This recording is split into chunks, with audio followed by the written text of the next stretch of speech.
mata, mungkin kita melihatnya daerah juring CD ini lebih luas dibandingkan juring AB. Namun sebenarnya luas juring AB ini sama dengan luas juring CD gitu. Selang waktu di TAB ini juga sama dengan selang waktu di CD. Nah, yang berbeda adalah kecepatannya. Jadi ketika di AB,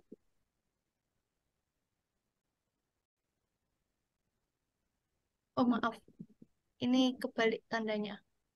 Ini gini, ya. Jadi ketika di AB dia lebih kecil kecepatannya dibandingkan ketika dia di CD. Jadi di perihelium itu lebih cepat. Selanjutnya adalah hukum 3 Kepler atau kita sebut sebagai hukum Hang. Ini bahwa kuadrat periode edar planet atau T itu sebanding dengan pangkat 3 jarak rata-rata planet R ke matahari. Atau secara matematis dituliskan P1 sama dengan P2, ini maksudnya planet 1 sama dengan planet 2. T1 periode 1 kuadrat dibandingkan periode 2 kuadrat itu sama dengan R1 pangkat 3 dibandingkan R2 pangkat 3. Jarak planet 1 pangkat 3 dibanding jarak planet 2 pangkat 3. Nah, kalau kita ubah itu menjadi yang bawah seperti ini. T dibandingkan T pangkat 2 dibandingkan R pangkat 3. Nah, nilai ini hanya adalah konstan. Seperti itu. T pangkat 2 banding R pangkat 3-nya adalah konstan. Nah, bisa kita amati di data planet dalam tata surya kita ini, mulai Merkurius, Venus, Bumi, Mars, Jupiter, Saturnus, Uranus, Neptunus, Pluto. Dan di situ juga ada bulan dan matahari. Pluto di sini masih ikut ya. Di sini ada data massa, radius, periode, dan jarak dari planet tersebut ke matahari. Termasuk di sini kita bisa mengamati nilai perhitungan dari T pangkat 2 per R pangkat 3-nya. Nah, jika kita amati di sini, nilainya itu hampir sama. Dimulai dari Merkurius 2,98 dan sama dengan nilai Mars. Berarti yang paling tinggi di sini 2,99, itu milik Venus. Selain itu ada yang paling rendah 2,94. Ini adalah milik Neptunus. Nah, sebenarnya sesuai dengan hukum 3 Kepler tadi bahwa nilai T pangkat 2 dibagi banding R pangkat 3 itu adalah konstan, namun jika kita lihat di sini itu sebenarnya ada selisih sedikit, ya, 0,01 kali 10 pangkat 19, kira-kira segitu. Nah, kenapa ini bisa terjadi? Nah, ini terjadi itu karena adanya ketidakpastian data periode dan sumbu semi mayor. Kalau kita lihat lagi yang di hukum 1 Kepler tadi ada sumbu semi mayor, yaitu yang uh, sumbu tengah yang panjang. Gitu. Kalau semi minor kan yang vertikal, kalau semi mayor itu yang horizontal. Seperti itu. Jadi karena ketidakpastian atau ketidaktelitian itu saja. Nah, di sini kita juga bisa lihat planet yang memiliki periode revolusi terlama, yaitu Neptunus, karena planet terjauh juga. Dan jaraknya pun terjauh, yaitu 4,50 kali 10 pangkat 22.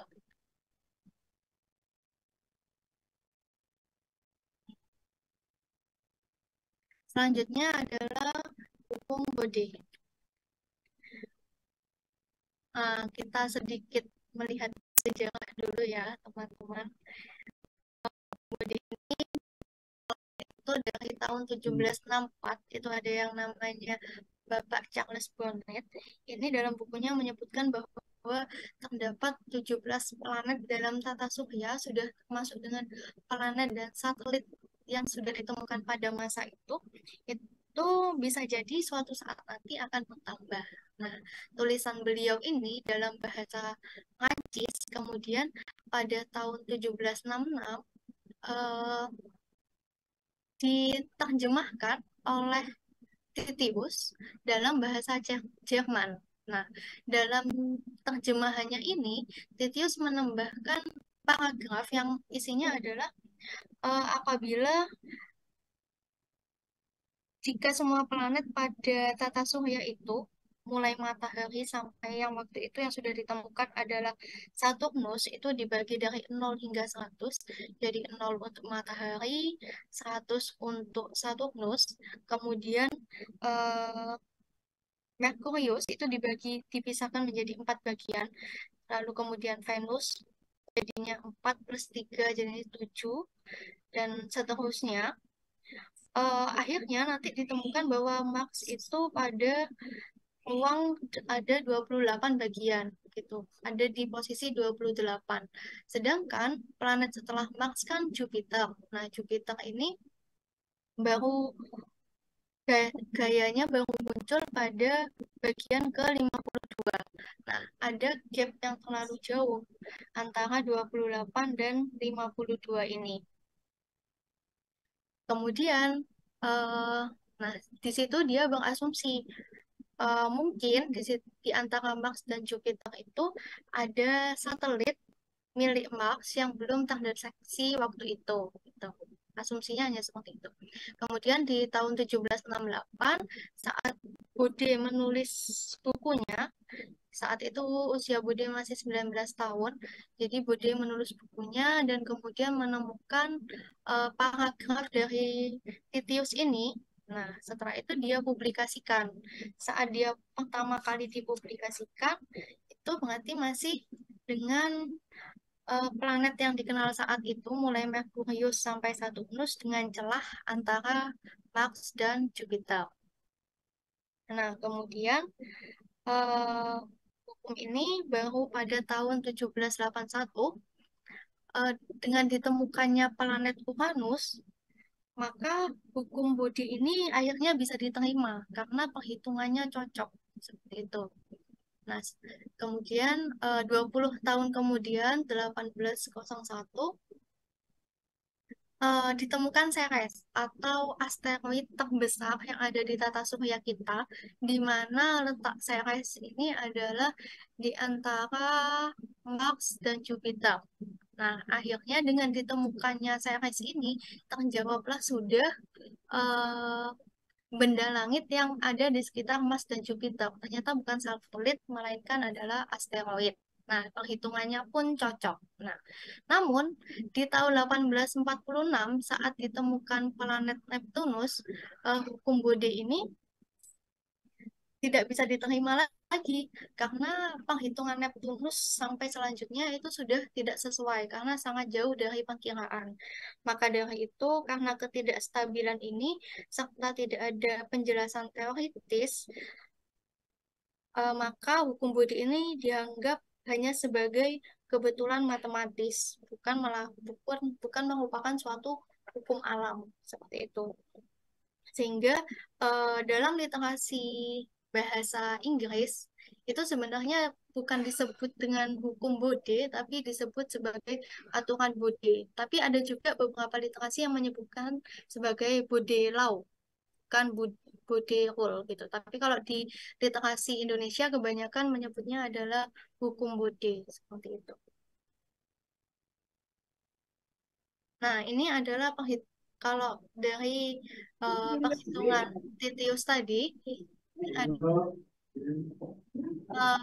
rumusan matematisnya itu ini sama dengan 4 ditambah 0,3 dikali 2 pangkat N, di mana ini adalah jarak heliosentris dalam AU atau astronomy unit, dan N adalah eh, deret yang kita bisa masukkan untuk mencari planetnya. Nah, di mana nilai N sama dengan 3 ini diberikan untuk sabuk es yang ada di antara Mars dan Jupiter.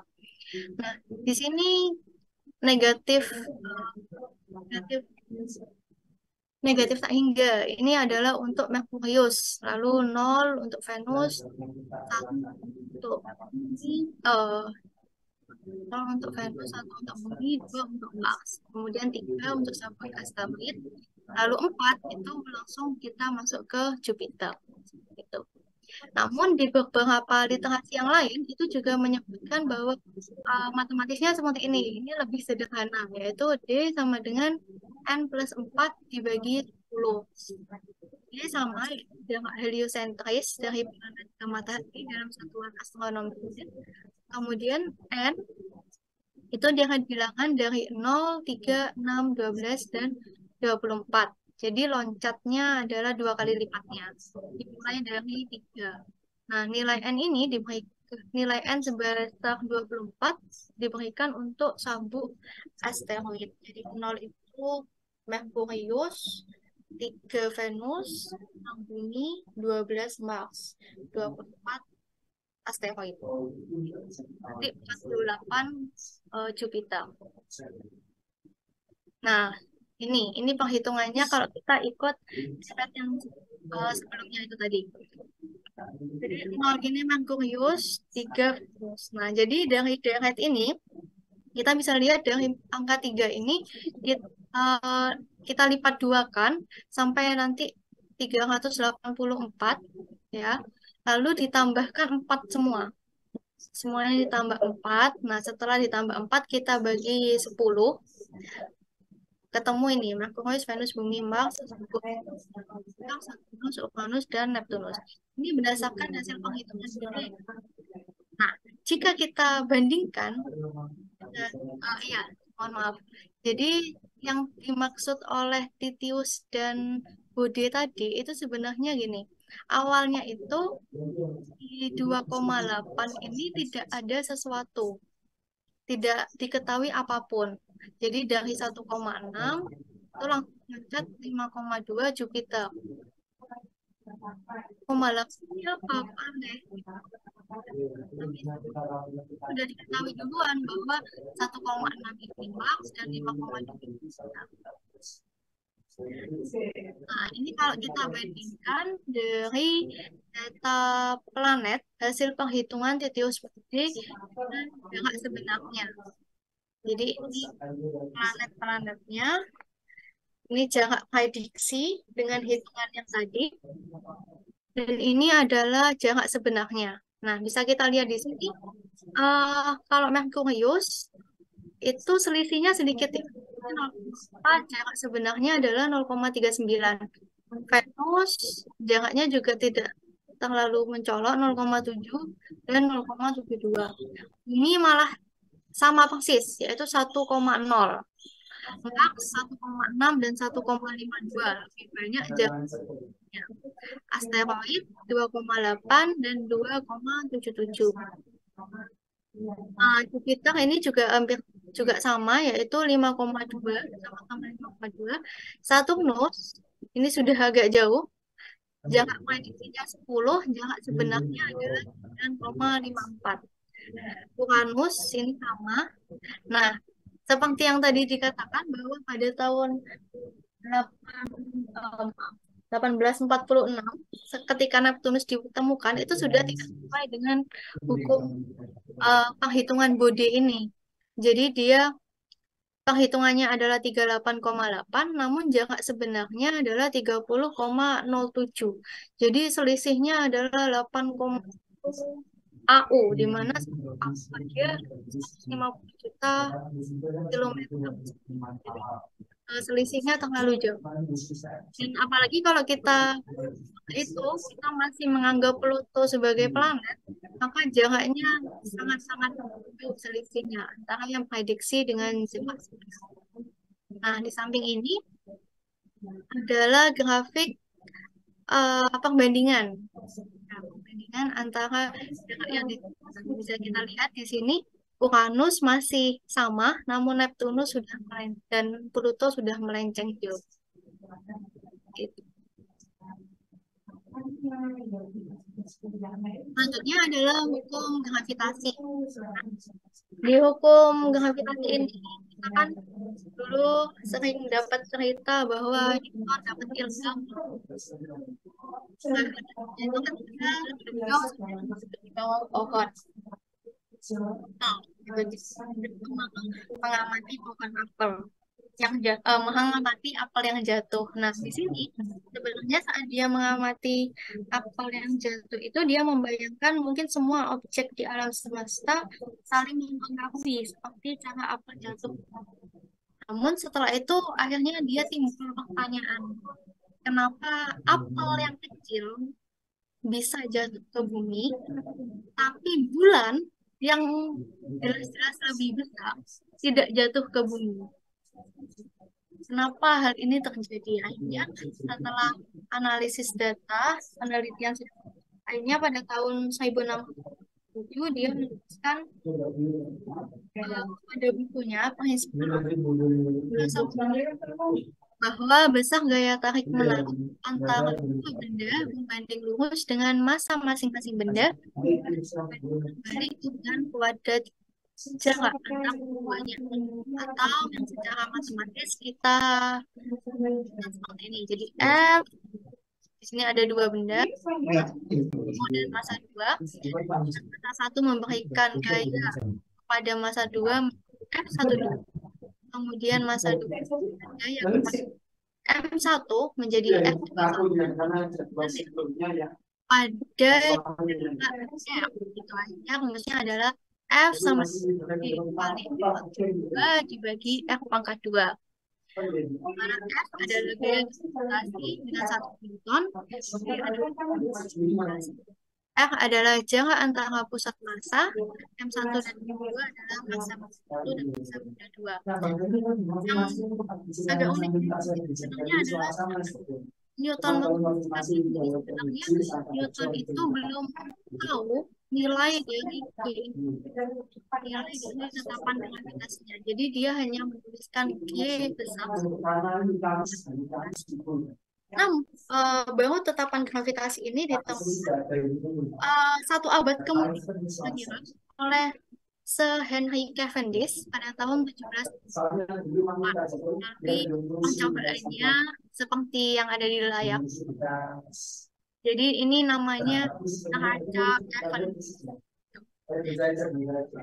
Nah, melalui percobaan ini, akhirnya Cavendish itu bisa menentukan atau menemukan bahwa nilai G itu adalah 6,674 kali 10 pangkat min 11 Newton meter persegi per kilogram persegi. Nah, di sini alatnya apa aja? Jadi dia bikin Cavendish statif, yang statisnya ini bisa berputar, lalu pada ujungnya lalu disediakan juga 2 bola besar yang warna biru ini, itu dengan massa yang lebih besar, tapi bola ini dibuat statif, dibuat diam, seperti itu. Jadi yang bergerak hanya bola yang kecil. Kemudian ada cermin dan cahaya, dan di sini sebenarnya ada skala yang nanti menentukan torsi pergerakan dari statif yang ini. Jadi pada percobaan ini itu dia mengamati bahwa bola yang kecil ini itu cenderung bergerak kepada bola yang besar. Jadi bola yang kecil bergerak kepada bola yang besar. Kemudian ketika dia bergerak, otomatis yang statifnya ini kan juga bergerak. Nah, statifnya yang bergerak itu berputar ya. Ketika dia berputar, berarti kan dia menunjukkan ada torsi di situ. Nah, dari torsi dan jarak yang jarak pergerakannya ini, dan dengan hitungan matematis yang cukup rumit, akhirnya ditemukanlah bahwa nilai G ini adalah 6,674 kali 10 pangkat 11. Seperti itu. Nah, sebenarnya kita juga bisa bikin percobaan sederhana seperti ini hanya untuk membutuhkan jadi bisa pakai gelas, nanti di antara 2 gelas itu diberi lilin. Jadi nanti yang lilinnya kedua ujungnya ini dinyalakan. Sumbu lilinnya dinyalakan. Nanti lilinnya akan bergerak seperti itu. Nanti kita bisa mengamati. Atau Kalau ingin lebih matematis, bisa kita menggunakan PET. Di situ kita bisa mengamati eh, nanti nilai untuk menemukan nilai G ini. Selanjutnya adalah medan gravitasi, yaitu merupakan ruang di sekitar benda yang mengalami pengaruh gaya gravitasi. Nah, medan gravitasi ini adalah nilai percepatan G atau kita biasa sebut G kecil ya, yang nilai percepatan total yang diberikan kepada benda yang bergerak di suatu tempat karena efek gabungan fugal dari rotasi seperti itu. Nah, secara matematis dirumuskan G kecil sama dengan F dibagi M sama dengan G, M besar kali M kecil dibagi M kuadrat kali M. Lalu M-nya saling menghilangkan, lalu akhirnya adalah G kali M per R kuadrat, di mana G kecil adalah kuat medan gravitasi atau kita biasa sebut percepatan gravitasi, meter per second kuadrat. Eh, Lalu G besarnya adalah konstanta gravitasi, yaitu 6,672 kali 10 pangkat min 11. M-nya adalah massa benda, dan R adalah jarak atau jari-jari benda. Nah, ini adalah ketika medan gravitasi pada ketinggian tertentu ya. Jadi ketika diturunkan rumusnya, maka nanti akan jadi rumus yang ada di kotak merah ini. G aksen sama dengan F pangkat 2 dibagi plus H dikali pangkat 2 kali G kecil. Seperti itu. Nah, ini adalah pustaka yang saya gunakan. Akhirnya terima kasih. Silakan apa